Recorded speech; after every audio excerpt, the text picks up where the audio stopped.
Baik, bismillahirrahmanirrahim. Assalamualaikum warahmatullahi wabarakatuh. Alhamdulillahi rabbil alamin. Nahmaduhu wa nastaghfiruhu wa na'udzu billahi min syururi anfusina wa min sayyiati a'malina. May yahdihillahu fala mudilla lahu wa may yudlilhu fala hadiyalah. أشهد أن لا إله إلا الله وحده لا شريك له وأشهد أن محمدا عبده ورسوله اللهم صل على محمد وعلى آل محمد قال الله تعالى في القرآن الكريم أعوذ بالله من الشيطان الرجيم بسم الله الرحمن الرحيم يا أيها الذين آمنوا اتقوا الله حق تقاته ولا تموتن إلا وأنتم مسلمون يا أيها الذين آمنوا اتقوا الله وقولوا قولا سديدا يصلح لكم أعمالكم ويغفر لكم ذنوبكم ومن يطع الله ورسوله فقد فاز فوزا عظيما اللهم إنا نسألك علما نافعا ورزقا طيبا وعملا متقبلا اللهم إنا نعوذ بك من علم لا ينفع ومن قلب لا يخشى ومن نفس لا تسبع ومن دعوة لا يستجاب لها أما بعد. Alhamdulillah thumma alhamdulillah, syukur pada Allah Subhanahu wa taala atas semua nikmat yang Allah anugerahkan pada kita semua. Alhamdulillah atas nikmat iman, alhamdulillah atas nikmat Islam, alhamdulillah atas nikmat hidayah, alhamdulillah ala nikmatis siha wal faragh, walhamdulillahi rabbil alamin. Salawat dan salam semoga senantiasa selalu tercurah buat baginda mulia Nabiullah Muhammad sallallahu alaihi wasallam. Allahumma salli ala Muhammad wa ala ali Muhammad. Kata Nabi sallallahu alaihi wasallam, tidaklah seseorang itu bersalawat kepadaku kecuali malaikat Jibril berkata, "Ya Rasulullah, sesungguhnya si fulan bin fulan itu berselawat kepadamu." Maka tidaklah seseorang itu berselawat kepada Nabi sallallahu alaihi wasallam kecuali disebutkan namanya dan disebutkan nama ayahnya. Jadi kalau kita salawat Pak ya Bu ya, kalau kita salawat Allahumma salli ala Muhammad wa ala ali Muhammad, maka malaikat Jibril menyampaikan kepada Rasulullah, "Ya Rasulullah, sesungguhnya si fulan bin fulan itu berselawat kepadamu." Misalnya saya berselawat Allahumma salli ala Muhammad wa ala ali Muhammad, maka nama bapak saya disebut, nama bapak saya Soleh ya. Jadi, "Ya Rasulullah, sesungguhnya Abdullah Sobri bin Muhammad Soleh itu berselawat kepadamu." Gitu ya, nama bapak saya sebut. Saya ini biar bandel kayak manapun tetap anak soleh kan, bapak saya Soleh namanya ya. Biar anak siapa kau ini? Anak soleh, nakal kan anak soleh ya kan?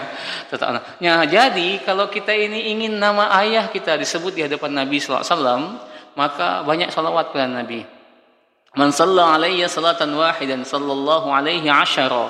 Tidaklah seorang itu berselawat kepada Nabi sallallahu alaihi wasallam sekali kecuali Allah akan turunkan rahmat salawat kepadanya 10 kali.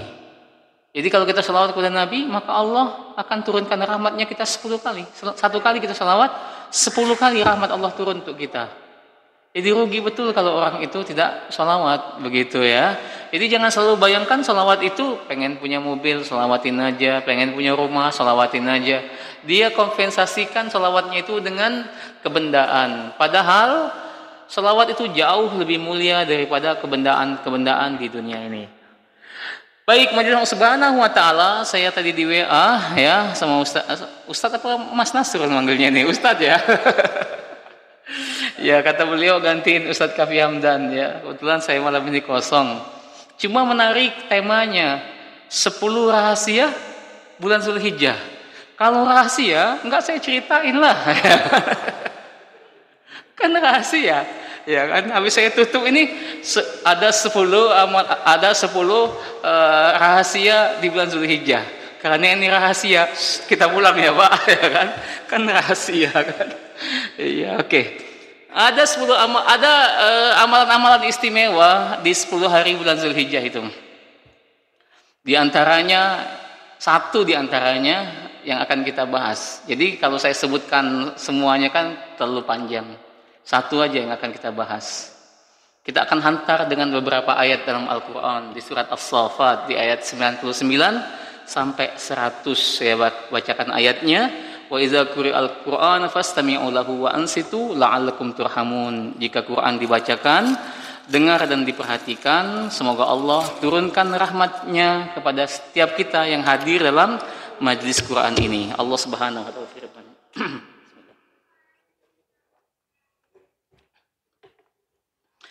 A'udzu billahi minasy syaithanir rajim. Bismillahirrahmanirrahim. وقال إني ذاهب إلى ربي سيهدين رب هب لي من الصالحين فبشرناه بغلام حليم فلما بلغ معه السعي قال يا بني إني أرى في المنام أني أذبحك فانظر ماذا ترى قال يا أبت افعل ما تؤمر ستجدني إن شاء الله من الصابرين فلما أسلم وتلاه للجبين وناديناه أن يا إبراهيم قد صدقت رؤيا إنا كذلك نجزي المحسنين إن هذا لهو البلاء المبين وفديناه بذبح عظيم وتركنا عليه في الآخرين سلام على Ibrahim. Allahumma rahmna bil Quran. Ya Allah, rahmati kami semua di majlis Al-Quran. Baik, Bapak Ibu yang dimuliakan Allah Subhanahu wa taala, tentu Bapak Ibu pasti sudah menduga apa yang dimaksud dengan amalan-amalan istimewa di 10 bulan Zulhijjah dari ayat yang Bapak Ibu dengarkan tadi tentang berkurban, ya. Diawali dengan ungkapan Nabi Ibrahim dalam Al-Quran yang Allah abadikan. Wa qala inni zahibun ila rabbi sayahdin. Berkata Nabi Ibrahim, aku akan menuju Tuhanku, semoga Tuhanku membimbingku dan memberikan aku hidayah. Jadi zahibun ila itu kalau zahaba yazhabu ketemu dengan kalimat ila itu bermakna ke atau pergi. Tapi kalau zahaba yazhabu ketemu dengan kalimat bi itu bermakna hilang atau lenyap. Misalnya Allah sebutkan ya dalam surat Al-Baqarah ya, pasti Bapak Ibu sering tahulah ayat ini. Mathaluhum kamathalil ladzi istawqada nara falamma adha'at ma hawlahu zahaballahu binurihim. Zahaballahu binurihim. Allah lenyapkan cahaya mereka. Jadi zahababi. Nah, pada ayat ini Nabi Ibrahim berkata, "Zahibun ila, aku akan menuju kepada Tuhanku, sayahdin, semoga Tuhanku membimbingku dan berikan aku hidayah." Majlis Allah Subhanahu wa taala, Nabi Ibrahim dan hampir semua nabi-nabi mereka itu mengajarkan kepada kita kalau kita punya problem, masalah, harapan dan keinginan, maka langkah pertama yang harus kita lakukan adalah menuju Allah Subhanahu wa taala. Bodohnya kita ini, kenapa hidup kita ini lelah sekali? Karena kalau kita punya problem, maka kita akan mencari solusinya. Kita akan cari orang-orang yang bisa membantu, kita akan cari saudara yang bisa menolong, kita akan berusaha dengan segala kemampuan kita untuk bisa menyelesaikan masalah itu. Padahal orang mukmin tidak begitu. Orang mukmin itu ista'inu bis-sabri was-shalah. Sikap dia sabar dalam menghadapi problem itu dan dia salat untuk dia mendapatkan pertolongan itu. Itu kesalahan kita. Kenapa hidup seseorang itu lelah sekali, capek hidupnya itu? karena dia mengandalkan dirinya, karena dia mengandalkan orang-orang terdekatnya, karena dia mengandalkan pekerjaannya, karena dia mengandalkan keluarganya, sehingga Allah biarkan dia dalam kelelahan dunia ini sampai dia tidak berdaya, kemudian baru dikata ya Rob tolong ya Allah, tolong ya Allah, baru Allah tolong. Tapi kalau dari awal kita sudah berkata dengan kesabaran, sikap kita dengan sabar, kemudian kita datang kepada Allah Subhanahu wa taala dengan salat, maka problem apapun di dunia ini tidak akan sampai merepotkan kita. Ya kan? Jadi bahkan kita ini terkadang menjadikan diri kita ini Tuhan, kita seakan bisa menghadapi itu, ya. Nah, para nabi itu banyak beberapa ayat ya yang menceritakan tentang bagaimana sikap para nabi. Nah, malam ini Nabi Ibrahim berkata, Zahibun ila Rabbi sayahdin. Aku akan menuju Tuhanku, semoga Tuhanku membimbingku, memberikan aku hidayah. Apa yang harus dilakukan? Gitu ya. Jadi kalau kita punya problem, punya masalah, ada sesuatu yang memberatkan kita, maka sabar dulu sikapnya. Habis datang kepada Allah salat. Nanti Allah akan ilhamkan kepada kita apa yang harus kita lakukan. Nanti Allah akan arahkan dengan caranya. Jadi menghempaskan diri kita kepada ketidakberdayaan kepada Rabb Jalla wa Ala qahirun fawqa ibadih, kepada Allah Subhanahu wa taala yang maha mulia, yang maha mampu, yang maha kuasa atas segala sesuatu terhadap hamba-hambanya.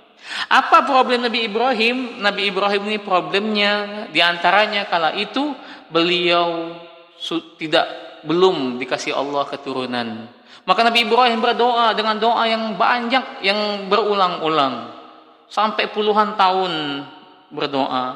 Rabbi habli minas salihin, ya Allah anugerahkanlah kepadaku anak yang saleh. Jadi Nabi Ibrahim itu masalahnya. Ya, di antara problemnya saat itu masalahnya adalah beliau pingin punya anak, ya kan? Ya Allah anugerahkanlah kepadaku anak yang saleh. Memang anak itu memang penyejuk mata, ya kan? Membahagiakan hati. Orang kalau nggak punya anak itu agak sedih lah, ya kan? Mungkin saya pernah cerita ya. Jadi saya punya kawan itu, dia 8 tahun dia menikah. Kemudian dia cerita ke saya, pas i'tikaf kata dia, "Bri, saya ini udah menikah 8 tahun, ini mau 9 tahun, tapi nggak juga dikasih Allah anak. Kalau pulang ke rumah itu hampa sekali rumah. Jadi kalau saya pulang ke rumah, orang manggil istrinya Bunda, Mama, Umi karena punya anak. Kalau saya pulang ke rumah manggil istri saya, Coy, masak apa Coy?" Ya kan? Kata bini gua, bro, beli nasi padang aja lah kita, ya kan, sebungkus ya, nasi telur berdua lah kita, karena nggak punya anak itu. Terus saya bilang, ada mas amalannya itu istighfar.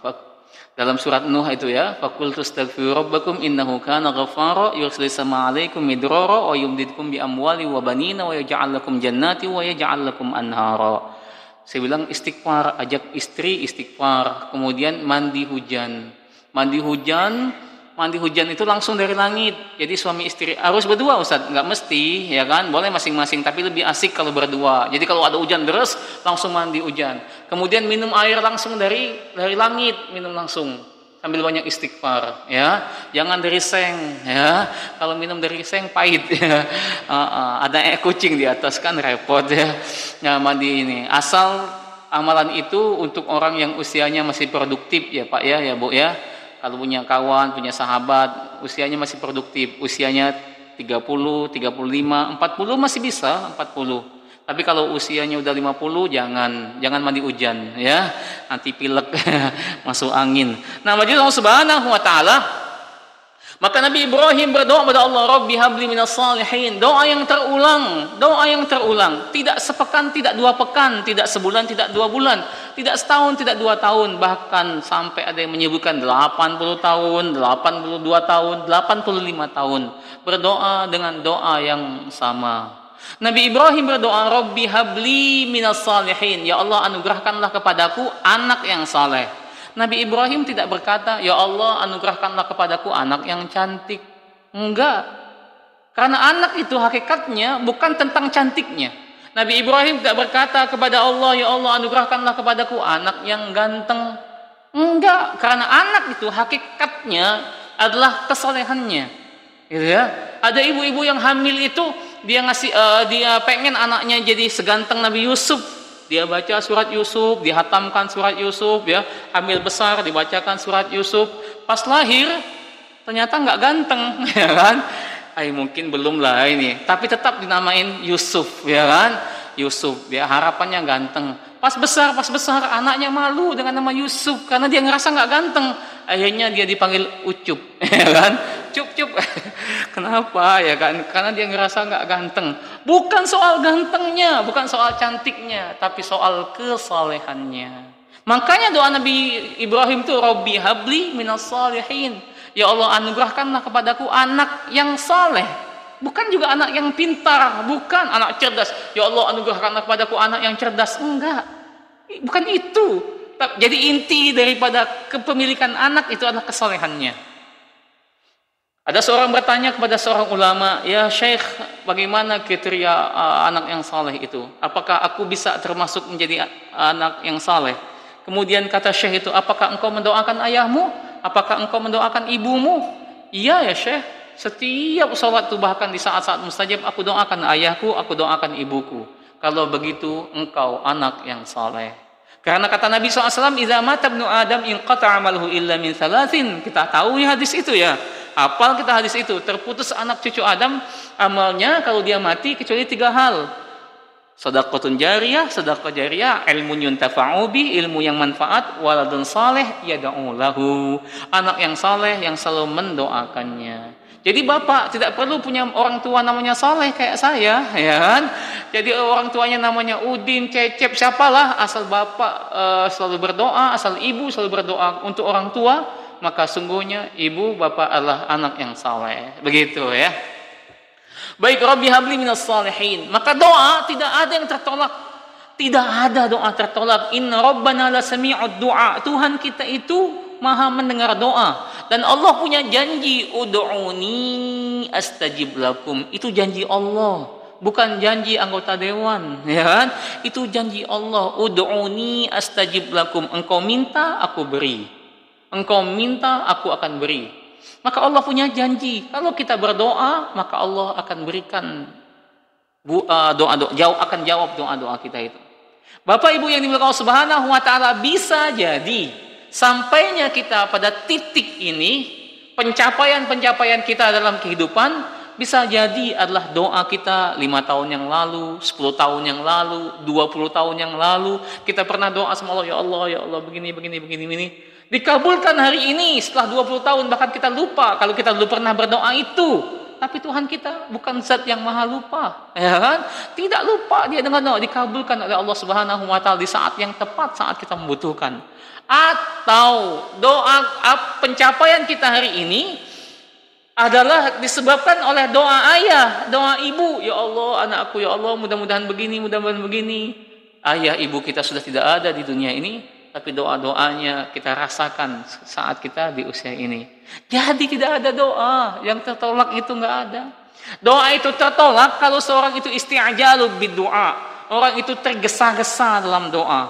Kalau dia tergesa-gesa, tertolak doanya.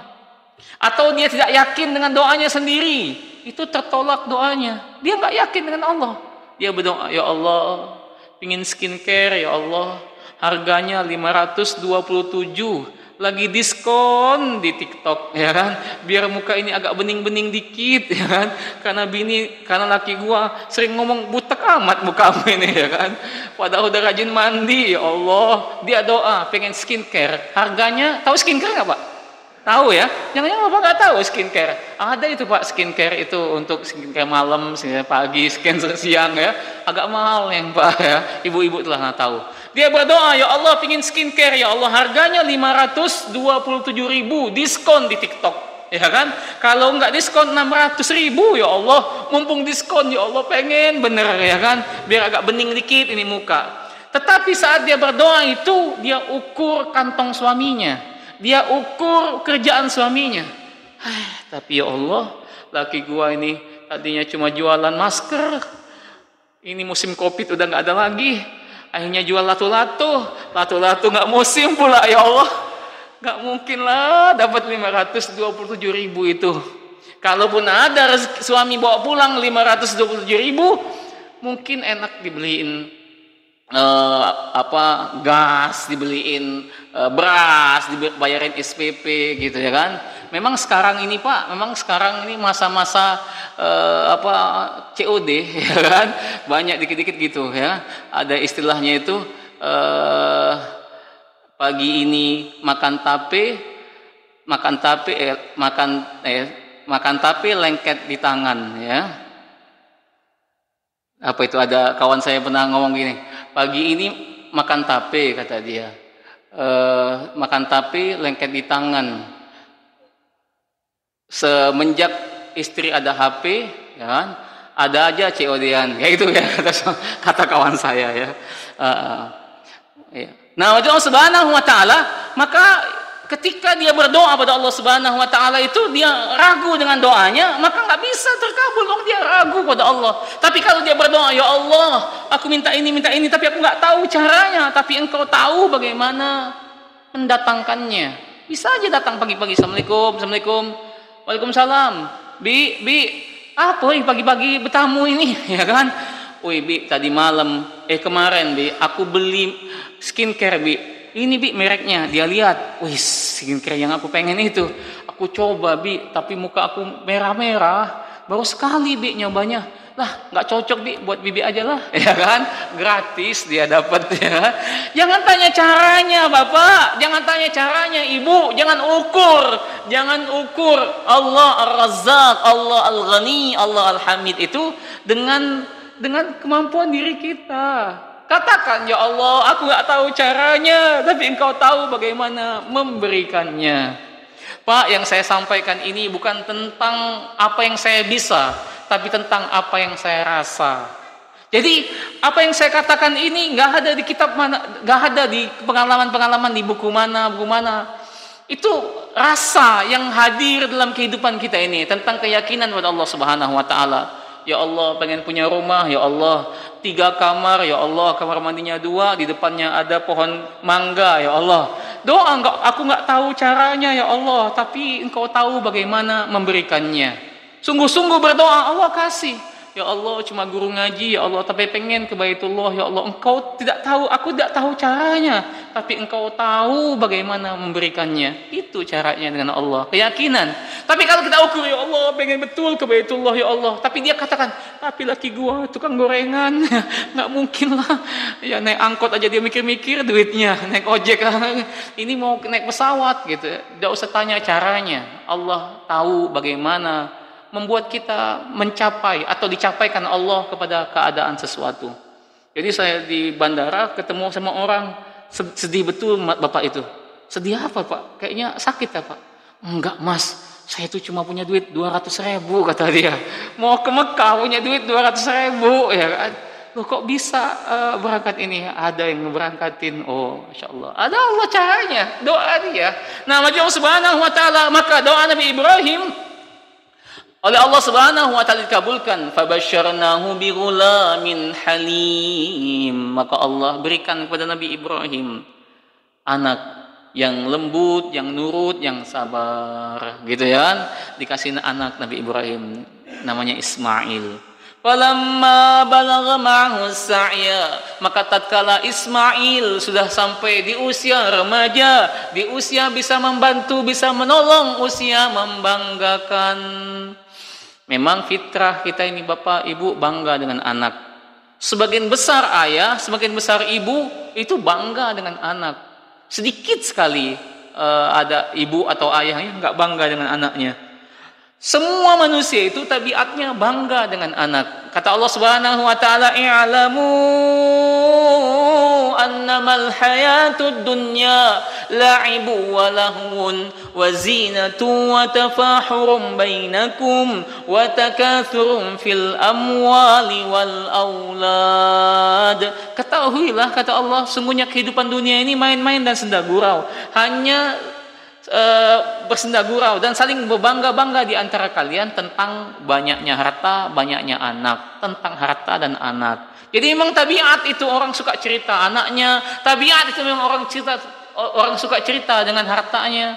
Enggak juga kita, sombong amat. Enggak ya. Memang begitulah fitrah manusia ini. Ibu-ibu 3 orang ngobrol, anak aku ngambil S3 habis 300 juta. Dia pengen cerita duitnya, dia pengen cerita anaknya, ya kan, sekolahnya. Anak aku ngambil S2 itu 250 juta loh. Dia ingin cerita duitnya, dia ingin cerita anaknya. Ibu yang ketiga ngomong, alangkah mahalnya. Anak aku ngambil S-Siko, pempek 2, bakwan 5, 15.000 kata dia, ya kan. Mahal bener, kalian berjuta-juta, ya kan. Beli es apa itu? Es emas tah, ya. Berlian gak diparut, ya. Nah, Allah Subhanahu wa taala, jadi memang begitu. Kita itu suka bangga dengan harta. Nah, Allah Subhanahu wa taala, jadi Nabi Ibrahim pun sama. Falamma balagha ma'ahu sa'ya, ketika usia Nabi Ismail di usia yang membanggakan, usia yang bisa menolong, bisa membantu. Orang tua itu nimang anaknya, nang ning nang ning nong, anak ganteng, ya kan begitu. Hidung mancung, padahal hidungnya pesek anak itu ya. Tapi tetap aja anak cantik, ya kan. Tetap begitu orang tua. Nah, Nabi Ibrahim juga pun sama. Falamma balagha ma'ahu sa'ya, usia membanggakan, usia seneng melihatnya, ya kan. Biasanya berfoto dengan emaknya, foto dengan anaknya, ya, atau bapaknya foto dengan anaknya. Itu menunjukkan kebanggaan kita, tabiat kita itu. Nah, Nabi Ibrahim pun sama. Kemudian Nabi Ibrahim bermimpi dalam mimpi yang terulang. Dia berkata, qala ya bunai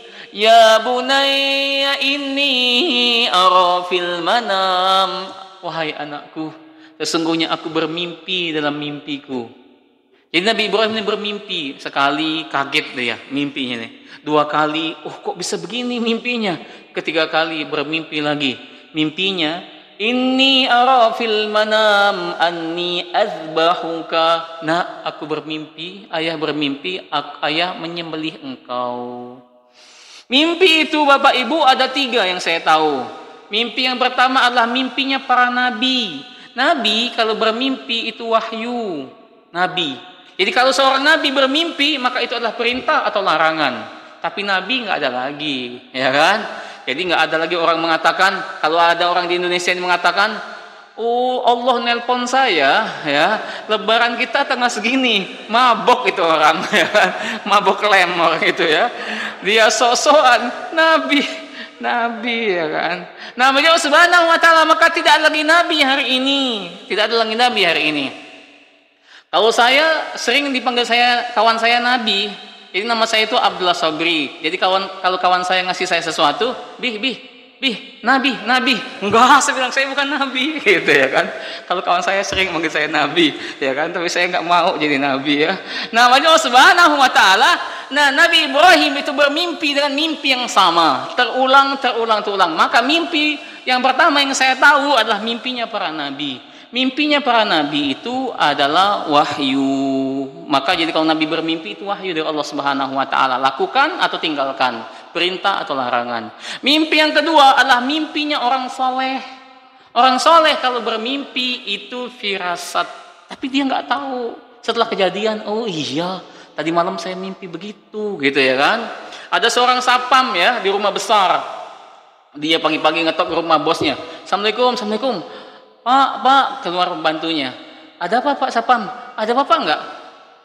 Oh, ada lagi siap-siap mau ke kantor. Pengen ngobrol sama Bapak.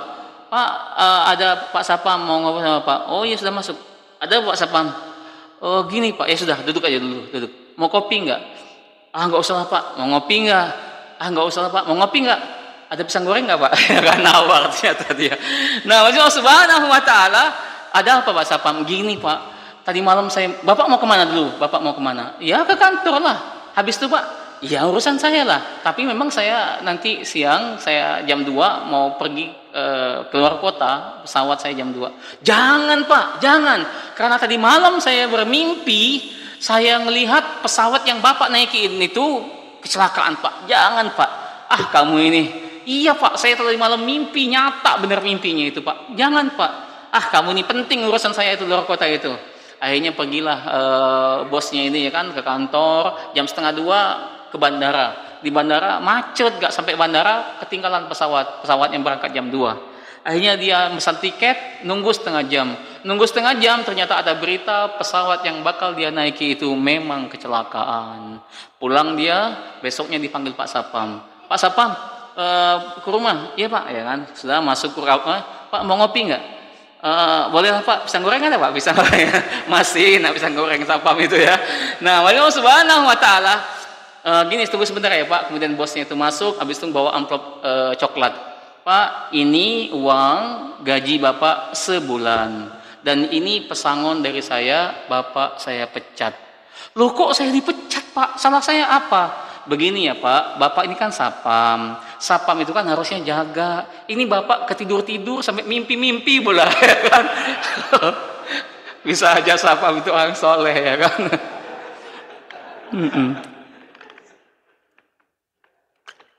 Iya. Harusnya jaga malam malah dia tidur. Majelis Allah Subhanahu Wa Taala. Nah itu mimpi orang saleh. Nah mimpi yang ketiga adalah mimpi orang biasa. Mimpi orang biasa itu bunga tidur. Orang biasa yang kayak kita ini. Kalau mimpi itu kembang tidur saja, bunga tidur saja. Suami lagi ngerokok ya, nonton berita. Kemudian istrinya datang, Bang, sini Bang. Apa Dek? Tadi malam Bang, adek mimpi apa? Abang ke pasar, bawa pas pulang di plastik hitam, bawa belanjaan emas semua Bang, isinya Bang. Oh iya tah, iya. Bentar ya, mau kemana Bang? Ke pasar, ya kan? Ke pasar lakinya. Gak lama pulang dia lihat istrinya lagi nonton drakor, ya kan? Sambil makan kuaci, ya. Suaminya langsung lempar plastik hitam di meja. Tuh Dek, apa ini?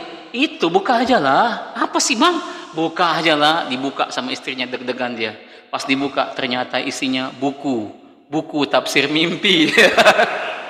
Coba Dek, mimpimu itu artinya apa Dek? Abang mau masang togel ya. Nah ya kan, mimpi orang biasa itu ya. Nah majelis Allah Subhanahu Wa Taala, maka mimpi itu, nah mimpi Nabi itu adalah wahyu. Maka Nabi berkata, ini ara fil manami anni azbahuka fanzur maza tara. Nah, aku bermimpi, dalam mimpiku aku menyembelih engkau, bagaimana pendapatmu? Qala ya abati, maka anak yang saleh itu dididik dengan baik, maka akan hadir kesolehannya. Qala ya abati fa'al ma tu'mar, wahai ayah lakukan apa yang Allah perintahkan kepadamu. Satajiduni insyaallah minas sabirin, maka engkau akan temukan aku insyaallah digolongkan hamba-hamba Allah yang sabar. Mengapa tidak insyaallah minal muttaqin atau minal muflihin? Tidak, tapi minas sabirin, karena dalam ketaatan itu butuh kesabaran. Butuh kesabaran taat ini Pak. Taat ini butuh kesabaran. Rajin ke masjid butuh kesabaran, ya kan? Sabar dalam ibadah ini, sabar. Kita sampai kapan? Sampai kita dimatikan Allah. Maka doa kita, di antara doa-doa kita harian kita, Allahumma afrik alaina sabra wa tawaffana muslimin wa tawaffana ma'al abror. Ya Allah, berikan aku kesabaran dalam ketaatan ini di sisa seumur yang masih ada, sampai engkau wafatkan aku dalam keadaan muslim, sampai engkau matikan aku bersama orang-orang yang biasa melakukan kebajikan. Sabar dalam ibadah ini. Ada orang yang tidak sabar setelah dia rajin sholat duha, ya kan? Habis itu rezekinya masih seret, ya kan? Tidak sholat duha lagi. Hai, sholat duha, tidak sholat duha, masih aja buntu, ya kan? Gitu ya, masih aja gak ada duit, ya. Berhenti dia dalam ibadah dan ketaatan itu nggak sabar. Dia kira sholat duha itu ngedatangin rezeki. Enggak, sholat duha itu adalah sholatnya orang yang bertaubat.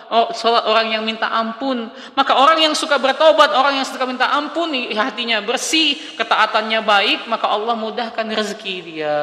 Gitu sesungguhnya. Jadi ada orang itu mengkompensasikan sholat duhanya dengan rezeki dia, ya kan? Udah rajin, alhamdulillah Pak, saya semenjak rajin sholat duha, dagangan lancar, ya kan? Dia kompensasikan ibadah dia dengan dunia. Apalah artinya ruku dan sujud itu dibandingkan dengan receh-receh dunia ini? Bukan berarti kita nggak butuh uang, ya. Bukan berarti itu.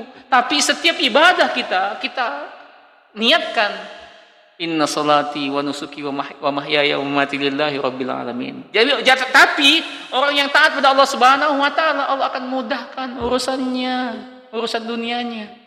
Tapi jangan kita jadikan ibadah itu untuk dapatkan dunia. Enggak. Tapi orang yang taat beribadah, Allah akan mudahkan urusan dunianya. Itu kuncinya tuh di situ. Jadi jangan kompensasikan sholat tahajud dengan alhamdulillah semenjak saya sholat tahajud anak saya lulus MPTN. Enggak, ya kan? Terlalu remeh itu urusan itu. Tapi orang yang ibadah pasti Allah akan mudahkan urusannya. Maka Allah Subhanahu wa taala singkat kisah, singkat cerita, falamma aslama wa tallahu lil jabin, prosesnya udah menempel pisau di lehernya Nabi Ismail melalui proses yang panjang ya. Jadi ketika ingin menyembelih itu iblis datang kepada Nabi Ibrahim, Ibrahim, engkau ini sudah lama ingin punya anak tapi malah ingin kau sembelih atas perintah Allah katanya. Jangan-jangan buat, dilempar oleh Nabi Ibrahim. Datang ke Nabi Ismail, dilempar oleh Nabi Ismail. Datang kepada Siti Hajar, dilempar oleh Siti Hajar. Dilempar, maka itulah kita kenal dengan lempar jumroh, lempar iblis gitu ya. Ada teman saya itu ketika lempar jumroh, dia gak ada batu, batunya tinggal, ada sendal dia lemparnya ya kan. Ya biarlah ya kan? Lebih hebat lah setan kalak, saya lempar pakai sendal katanya. Nah, Allah Subhanahu wa taala falamma aslama wa tallahu lil jabin wa nadainahu ayya Ibrahim, wahai Ibrahim, qad saddaqta ru'ya, engkau telah membenarkan mimpimu, innaka dzalika najzil muhsinin, sungguhnya Allah akan membalas kebaikan bagi orang-orang yang berbuat baik. Inna hadza lahuwal bala'ul mubin, sungguhnya inilah ujian yang nyata bagimu. Nabi Ibrahim dulu pernah, memang begitu sifat beliau, biasa beliau menyembelih kambing, menyembelih unta, kemudian dia bagi-bagi ke orang. Beliau itu sangat dermawan sekali orangnya. Beliau itu dikenal orang yang tidak terlalu suka makan sendirian. Jadi kalau dia menyembelih kambing, dia ajak orang-orang untuk makan bareng-bareng dia. Ya kan? Jadi Nabi Ibrahim itu sangat dermawan, suka neraktir orang. Kalau di antara bapak-bapak ini suka ngajak orang makan, mungkin keturunan Nabi Ibrahim. Kalau keturunan Habib itu kurang mancung ya kan, harus tes DNA pula ya kan. Tapi keturunan Nabi Ibrahim bolehlah ya. Nabi Ibrahim itu suka ngajak orang makan. Jadi kalau ada tetangga bentar-bentar ngajak makan ya kan, yuk makan bakso kita. Aduh ada duit ini, gua bayarin. Wis memang kau ini keturunan Nabi Ibrahim kau ini ya kan, gitu ya kan. Bungkus boleh nggak bungkus? Minta bungkus pula dia. Kemudian Allah Subhanahu wa taala, Nabi Ibrahim pernah berkata, wa idzib tala Ibrahim bi kalimatin fa atammahunna. Kata Nabi Ibrahim ketika dia dipuji oleh orang, wahai Ibrahim, luar biasa engkau ini dermawan. Sebanyak ini kambing yang kau sembelih, sebanyak ini onta yang kau sembelih dan kau bagi-bagikan. Kata Nabi Ibrahim, jangankan kambing onta ini, kalau aku punya anak dan aku diperintahkan untuk menyembelihnya demi mendekatkan diriku kepada Allah, aku sembelih dia. Gitu orang kalau dia belum punya ya kan, diuji dia. Gua kalau punya motor nanti kita pengajian jauh-jauh kata dia. Akhirnya datanglah kredit motor itu, punya motor dia, motor baru, platnya belum keluar. Kawannya makin, kawan punya motor, woi, tidak noleh dia, nggak ngangkat tangan dia, padahal kawannya udah, nggak noleh dia. Pas ketemu di masjid, kau ini baru punya motor, sombong betul. Aku say hello, kau nggak say hello juga. Wih, bukan kayak gitu kata dia. Aku ini baru naik motor. Kalau aku say hello ini nyungsep nanti. Tidak bagus, masih latihan ternyata dia. Kapan kita ngaji jauh ya kan? Nah, Allah Subhanahu wa taala, orang kalau belum punya maka akan diuji. Nabi Ibrahim pun diuji dengan kalimat-kalimatnya. Maka Nabi Ibrahim sempurnakan. Nah, Bapak Ibu yang dimuliakan Allah Subhanahu wa taala, amalan yang istimewa di bulan Zulhijjah nanti adalah menyembelih hewan kurban. Ya kan? Itu. Yang apa yang disembelih? Yang disembelih adalah kecintaan kita kepada Allah, yang kecintaan kita kepada makhluk itu lebih besar, lebih kecil daripada kecintaan kepada Allah. Jadi mengalahkan kecintaan kita kepada Allah. Jangan sampai kita ini memang wa tuhibbunal mala hubban jamma. Kita ini cinta benar dengan harta kita. Terkumpul duit 3 juta ya kan, atau 3.200.000 niat kurban, tapi ya kan, aduh ya, semenjak istri tahu HP ya kan, tiap pekan datang paket ya kan, lumayanlah ini untuk bayar paket, lumayanlah ini ganti karpet rumah, lumayanlah ini, digoda kita dengan kecintaan kita kepada harta itu. Nah, gitu ya. Jadi Allah Subhanahu wa taala, padahal ketika seorang itu berkorban karena Allah Subhanahu wa taala, bayarannya istimewa. Tidaklah setiap bulu-bulunya adalah kebaikan-kebaikan. Setiap bulu-bulunya yang dikorbankan itu adalah kebaikan. Belum netes darahnya ke bumi, niatnya itu, sembelihnya itu ya, akan menghapuskan dosa-dosa seseorang. 3 juta yang kita kurbankan, Allah janjikan dihapuskan dosa-dosa dan kesalahan kita. Gitu ya kan? Dan Allah akan jadikan itu kendaraan di surga. Kendaraan di surga. Jadi jangan bayangkan juga nanti di surga nanti nenek-nenek ya kan naik kambing petak-petok, enggak ya kan. Maksudnya Allah akan berikan kendaraan di surga, kendaraan yang istimewa, digantikan apa yang dikurbankan itu dengan kendaraan di surga. Maksudnya juga Allah Subhanahu wa taala dia masuk surga. Gak mungkin kan kendaraannya mentereng di depan istana. Pak, malaikat ini kendaraan punya siapa ya? Oh, orangnya lagi nggak ada, Mas. Lagi di mana? Di neraka, ya kan? Lah ini kendaraannya di rental ya. Ojol, nggak ada ojol di sana nanti, ya kan? Artinya dia dapat kendaraan surga, dia masuk surga. La yanallahu luhumuha wala dima'uha. Allah nggak butuh darahnya. Allah nggak butuh dagingnya, walakin yanalu taqwa minkum, tapi yang Allah butuhkan adalah ketakwaan seseorang itu. Apa ada orang yang berkurban bukan karena Allah? Ada, ya kan? Dia nggak enak dengan orang di kampung itu, misalnya rumah dia paling besar, ya kan, mobil dia paling bagus, kata bininya, "Bang, tahun ini korban kita harus besar, Bang. Malu kita dengan tetangga kalau korban kita sapinya kecil kurus, ya kan? Apa kata orang nanti, ya? Rumah kita bagus, mobil kita bagus, kalau kendaraan ini." Dia melakukan itu bukan karena Allah, tapi dia melakukan itu karena pujian, sanjungan. Atau ada orang-orang tertentu yang ngeplok, ya kan, saya nggak nuduh ya. Maksudnya hati hanya urusan Allah Subhanahu wa taala ya. Tapi kata Allah, "Inna a'tainakal kautsar fasholli li rabbika wanhar." Allah telah memberikan kepada kita nikmat yang banyak sekali. Mata kita ya kan sehat, otak kita sehat, badan kita sehat. Banyak sekali nikmat Allah. Kita punya pekerjaan, kita punya keluarga, punya suami, punya istri, punya anak-anak. Ada yang kita makan. Banyak betul nikmat Allah. Setahun sekali Allah minta untuk kita kurbankan. Maka berkorban itu bisa karena sebab takut, bisa juga karena sebab cinta. Orang berkorban itu biasanya karena takut atau cinta. Misalnya ada orang yang berkorban karena takut dengan ancaman Nabi. Kata Nabi SAW, orang yang Allah berikan rezeki yang cukup untuk dia tahun itu, kemudian tidak mau dia berkorban karena bakhilnya, maka jangan dekat-dekat musolah kami. Jangan dekat-dekat dengan teman kami. Pelit benar orang ini. Padahal Allah a'tainakal kautsar. Allah telah memberikan kepada kita nikmat yang banyak. Jadi akhirnya orang itu berkorban karena takut tidak dikelompokkan dengan kelompok Rasulullah SAW. Nabi nggak suka dengan orang pelit itu, padahal Allah memberikan kepada dia rezeki yang cukup. Atau karena cinta, berkorban karena cinta, sebagaimana Nabi Ibrahim menyembelih anaknya, yang dia lebih cintai adalah Allah Subhanahu wa taala. Qul in kana aba'ukum wa abna'ukum wa ikhwanukum wa asiratukum wa amwal. Kata Allah dalam surat At-Taubah itu, katakanlah jika bapakmu, anakmu, keluargamu, usahamu, apapun yang kau usahakan, harta bendamu, lebih engkau cintai daripada Allah dan Rasulnya, fatarabbasu hatta ya'tiyallahu bi amrih. Maka dia lakukan itu karena cinta. Jadi Allah Subhanahu wa taala, maka pengorbanan itu hadir karena cinta. Seorang ibu ketika dia hamil besar, kemudian dia harus lahirkan anaknya, bersimbah darah, ya kan, antara hidup dan mati, seperti dipatah-patahkan semua tulang belulangnya. Kenapa dia mau melakukan hal itu? Cinta, karena ada bayi yang dia cintai, yang ingin dia lahirkan.